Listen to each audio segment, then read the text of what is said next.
नमस्कार आप सभी लोगों को। आइए, फलित ज्योतिष का ये पाठ चल रहा है और हम ग्रहों की अभी गुण और स्वरूप को ही समझ रहे हैं। यहाँ पर अब लग्नों की बात हुई है कि 12 लग्नों को अंकित रख के कैसे हम लोग समझेंगे। तो अभी मेष लग्न की पीछे बात हो चुकी है, अब यहाँ पर वृष लग्न की बात होगी। तो आप लोगों को पता होगा कि लग्न की बात हमने पूर्व में भी आपको, अगर आप लोगों ने क्रम से नहीं पढ़ा होगा तो पीछे जाइएगा, तो लग्न स्पष्ट भी हम करके आपको बताए है ना। तो आइए, ये जो है लग्न की, वृष लग्न की बात यहाँ पर हो रही है।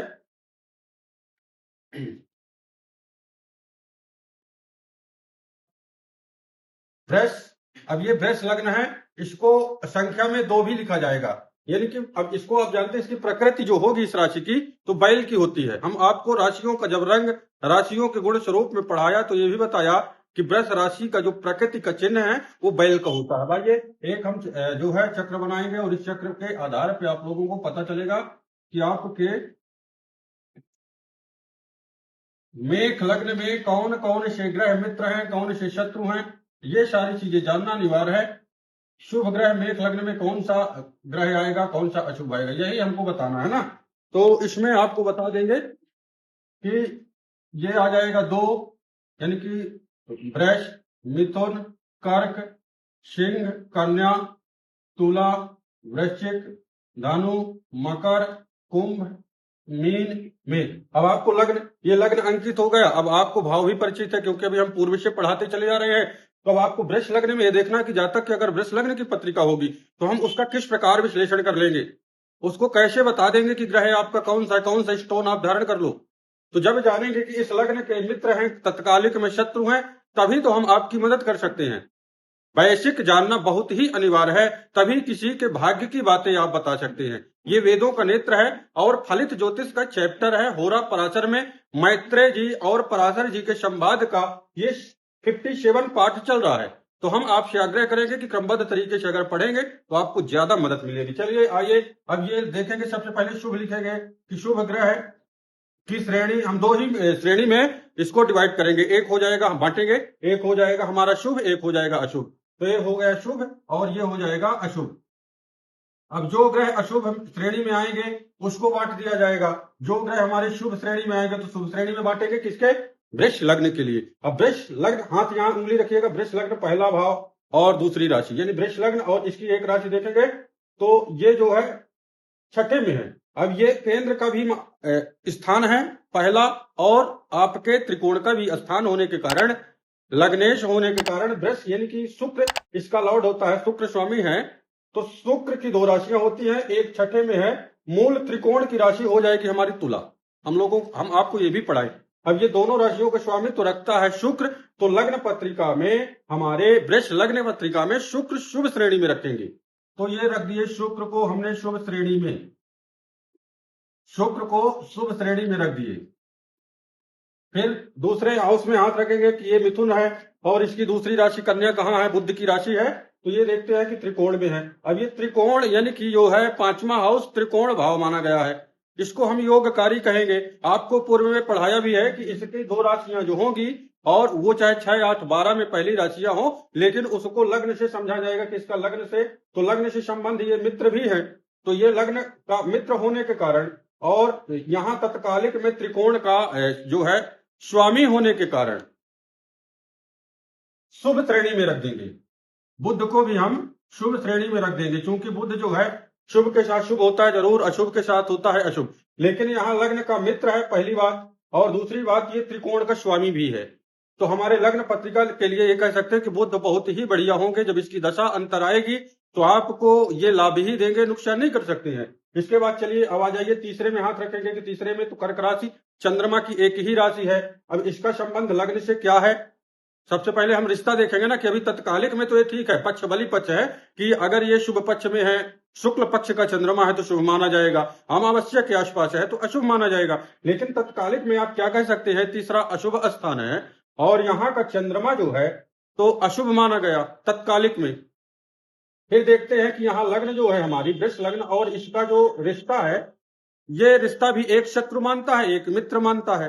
तो क्या किया जाए, तो इसको हम अशुभ की श्रेणी में रखेंगे। तो देखिए चंद्रमा जो है हमारा अशुभ श्रेणी में आ गया। चंद्रमा को अशुभ श्रेणी में रख दिया गया। फिर बात आ जाएगी सिंह राशि की। तो अब देखिए सिंह राशि का स्वामी सूर्य होता है, ये क्रूर ग्रह है, अशुभ ग्रह है नैसर्गिक में। तत्कालिक में देखिएगा केंद्र का स्वामी तो है, तो केंद्र के स्वामी को हमने आपके पूर्व में पढ़ाया था कि केंद्र के स्वामी शुभता रखने में सक्षम नहीं होती कभी कभार। तो अब देखिए यहां लागू होगा, ये केंद्र का स्वामी है, इसकी एक राशि है, तो इसको शुभता बरकरार यहां रखना चाहिए, लेकिन इसकी शुभता कायम नहीं है। कारण कि ये लग्न का मित्र भी नहीं है, लग्न को सूर्य शत्रु मानता है और ये लग्नेश शुक्र भी सूर्य को शत्रु मानता है। इसके कारण से सूर्य को हम जो है तत्कालिक में वृष लग्न की पत्रिका में अशुभ स्थान में, अशुभ की श्रेणी में रखेंगे। तो ये सूर्य हो गए आपके। इसके बाद आ जाइए आप, इसकी बात हो गई, हमने कन्या की बात कर लिया, तुला की बात कर लिया। अब बात मंगल की आएगी कि वृश्चिक, मंगल की 2 राशियां हैं। अब मंगल भी देखिए अशुभ ग्रह है, तत्कालिक यानी कि नैसर्गिक में मंगल शुभ ग्रह है, क्रूर ग्रह है ना। अब इसकी 2 राशियां हैं, तो एक केंद्र में है और एक द्वादश में है। द्वादश का स्थान भी दुख स्थान कहा गया है, तो सबसे पहले दुख स्थान हो गया। फिर यहां देखेंगे तो इसकी 2 राशियां मेष और वृश्चिक, तो और इसका संबंध देखेंगे कि वृष राशि से क्या इसके शुक्र से संबंध अच्छे हैं, तो नहीं है। एक सम मानता है, एक मित्र मानता है, तो सम मित्र को हटा के हम इसको भी अशुभ स्थान में रखेंगे, अशुभ श्रेणी में रखेंगे कि मंगल भी इस लग्न वालों के लिए अशुभ ही कहलाएंगे।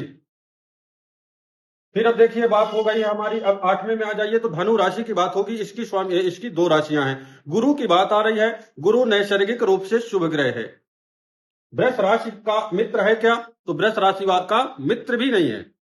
फिर देखते हैं कि क्या इसका मूल त्रिकोण यानी त्रिकोण का स्वामी है, तो ये जो ग्रह है तो त्रिकोण का स्वामी भी नहीं है। एक राशि इसकी 8वें भाव में है, इसको दुख स्थान बोलेंगे। एक राशि लाभ स्थान में है, इसको भी हम अशुभ स्थान बोलेंगे। तीसरे, छठे और 11वें के स्वामी को हम कभी भी अशुभ नहीं मानेंगे किसी परिस्थिति में। तो अब यहां देखिए कि निकल के क्या आया कि इसका जब मित्र भी नहीं है, तत्कालिक में अशुभ भी है, तो इसको भी अशुभ की श्रेणी में हम रखेंगे। तो ये गुरु भी आ गए, अशुभ की श्रेणी में निकल के आ गए। तो देखेंगे आप 1 2 3 4 5 6। अब बात आ जाइए शनि की। तो शनि देखिए तत्कालिक में शनि अशुभ ग्रह है, शनि क्रूर ग्रह है, पाप ग्रह बोल सकते हैं शनि को कि शनि है। पर ये वृष का शुक्र से इसका संबंध, तो ये मित्र है, तो लग्नेश का मित्र होने के कारण, नैसर्गिक में तो अशुभ है लेकिन लग्नेश मित्र होने के कारण और त्रिकोण के स्वामी होने के कारण एक राशि इसकी केंद्र में है। तो अब ये जो है हमने आपको पूर्व में ये भी पढ़ाया, योगकारी और पूर्ण योगकारी क्या होता है। तो देखिए निकल के यही आता है कि केंद्र के स्वामी और त्रिकोण के स्वामी एक हो तो पूर्ण योगकारी होते हैं। तो वृष राशि वालों के लिए शनि बहुत ही लकी ग्रह होंगे, बहुत ही पूर्ण योगकारी यानी कि बहुत ही अच्छी जो है परिणाम रिजल्ट देने के लिए सक्षम रहेंगे। तो शनि को भी हम मित्र राशि में रख दिए। तो देखिए शनि, अब ये आपका निकल के आ गया कि कौन से ग्रह वृष राशि वाले के लिए मित्र हैं, कौन से वृष राशि वाली के लिए अशुभ हो गए। हम शुभ अशुभ की बात करेंगे। तो चंद्रमा, सूर्य, मंगल। अब बात आप ये बताइए कि जब इन लग्न वालों की, लग्न वालों पत्रिका, वृष लग्न के पत्रिका की जब बात होगी, तो अब ये सूर्य से हम लोग धन ही केवल नहीं देखेंगे, ना मान सम्मान देखेंगे, ना प्रतिष्ठा देखेंगे, ना सरकारी नौकरी देखेंगे, हमको स्वास्थ्य के लिए भी देखना है। तो क्या अब स्वास्थ्य की यहाँ ये मदद करेगा ग्रह? कभी नहीं कर सकते हैं, क्योंकि जो अशुभ निकल के आए तो इनका कभी भी ये मदद में हाथ नहीं बटाएंगे सहयोग में। अब इसके लिए आपको बता दें कि जब दशा अंतरदशा आती है तो हम अब वृष राशि वालों को ये कह सकते हैं कि जो इसके शुभ ग्रह हैं, मित्र ग्रह हैं, उसके आप स्टोन धारण कर लीजिए तो आपका जो है तो लाभ होगा। लेकिन अगर अशुभ ग्रह हैं, कितना भी, अब देखिए अब ये कितना भी ये ताकतवर है, भले केंद्र का स्वामी है सूर्य, लेकिन वो मदद नहीं करेगा, तो हम उनको नहीं बता सकते। ये चीजें होती है। तो ये आपका निकल के आ गया कि दशा अंतरदशा जब आएगी ग्रहों की, तो वृष लग्न वाली पत्रिका में ये 1 2 3 4 ग्रह अशुभ हो जाएंगे और 3 ग्रह शुभ हो जाएंगे। आगे पाठ में बताएंगे आपको, है ना। मिथुन लग्न वाली पत्रिका बताएंगे। तब तक के लिए आप लोगों को नमस्कार।